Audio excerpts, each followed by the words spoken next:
Our forefathers, becoming a counselor, fathers and young adulthood.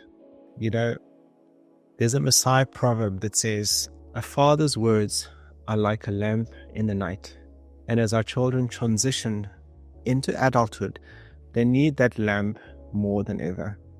I know that it is true for me that as I've become older, I've often reflected about challenges that I face and that come up in life, whether it's dealing with things like insurance, how to handle marital issues, friendship, career guidance, transitions, etc.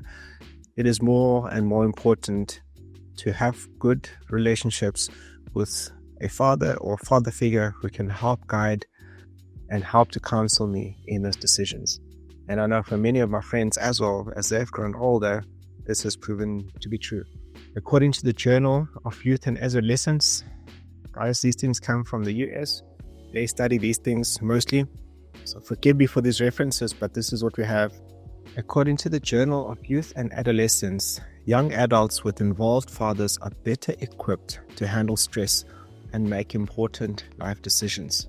Adolescents with involved fathers are twice as likely to enter post-secondary education, so to progress from high school into, for example, university and various other tertiary institutions, and are less likely to engage in high-risk behavior such as substance abuse or early sexual activity. I don't know if you've seen the statistics that are coming out around the AIDS infection figures. They are rising to astronomical levels. And one would think that with all the history that we have with our grandparents and some of our parents, aunts, uncles who have died because of HIV/AIDS, that the youth of today or people of today would have been learning those lessons and avoiding these things.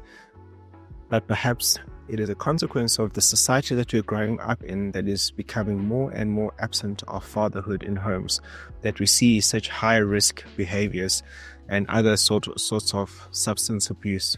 If you look at the figures of alcohol consumption as an example, they tell a telling tale, especially around the youth and the adolescents. Young adults that are growing up with fathers in the home are more likely to have positive self-image and stronger emotional regulation skills, thanks to the influence of their fathers. Without a father's guidance, young adults may face mental health challenges, including higher rates of depression and anxiety. And the studies from the Journal of Mental Health have found that young adults who grew up without fathers are significantly more likely to experience prolonged emotional distress, particularly during times of major life transitions.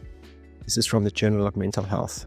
This is a phase where fathers move from being disciplinarians, so the people who are setting and enforcing rules, to becoming counselors.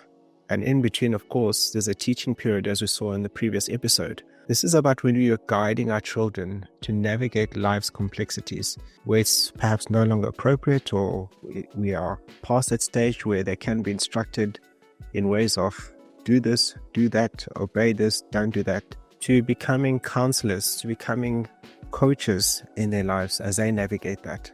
Peter Musimane, who's one of South Africa's most successful soccer coaches, often talks about how his uncle stepped in to guide him when his father wasn't around.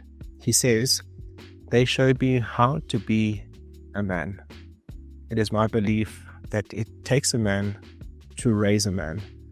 And for those of you who have perhaps missed out on fathers, this is not just about your biological father and the relationship that you may or may not have with him.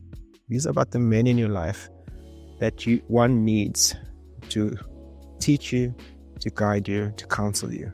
Whether that's an uncle, a friend, a coach, a boss, a manager, whoever it may be. There are these roles that need to be played, and they need to be played by significant men in your life. These uncles, as Peter mentioned, have guided and helped him to navigate not only life's challenges, but also to guide his career and to becoming one of Africa's top coaches. Peter's story shows that even if your father isn't around, your biological father, there are mentors out there. There are people who can help you and guide you. Whether they can be uncles, as I said, coaches, elders, friends even, all of them can fill that gap. And so I want to ask you, who are the people you are surrounding yourself with?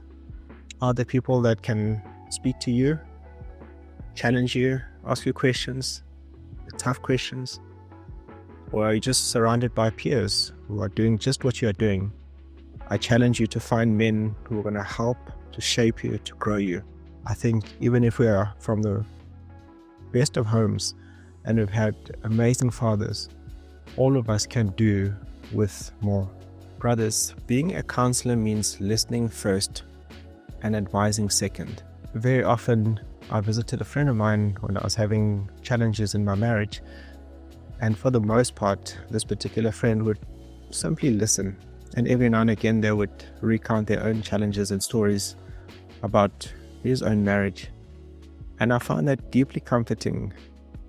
It wasn't that I was looking specifically for a resolution or answer to the problem that I had, more than I was comforted by the fact that I wasn't alone, that I wasn't crazy, that this was not strange, that I wasn't strange. And so even in your role as a counselor, this is not about trying to solve a problem. It's about being with them, about being present with them, about listening to them, about helping them to understand that they are fine, they are going to be okay. And hopefully you've done the back work of instructing and educating. You've set good values and good foundations, good security in their lives. It's about helping them to think through their challenges, helping them to originate new ideas, and letting them make their own decisions, and trusting them that these decisions are going to be good decisions because you've done the foundation work. You've installed good boundaries. They know where they may and may not go. They know why they may or may not go or make those decisions because you've taught them that. But you cannot expect to come in as a counselor if there hasn't been these foundations laid beforehand. And so your role is critical. Your role is to guide them. In the next episode, we're going to dive into how older fathers can reconnect with their kids and rebuild relationships that may have been strained or broken. I trust that you will join us again in episode 5, which will be dropping again next week, as we look at rebuilding relationships as an older father. And perhaps you may learn some lessons too. If you're a son hoping to reconnect with your father, there'll be some value in it there for you. I hope you'll join us again. And again, please subscribe, like this page so you can help others out there find it. Again, leave us comments and questions in the chat. If there's anything that you'd like to share with us, questions you'd like to ask, or even good stories that you'd like to share, we'd be happy to hear from you. See you next week, Thursday. Cheers.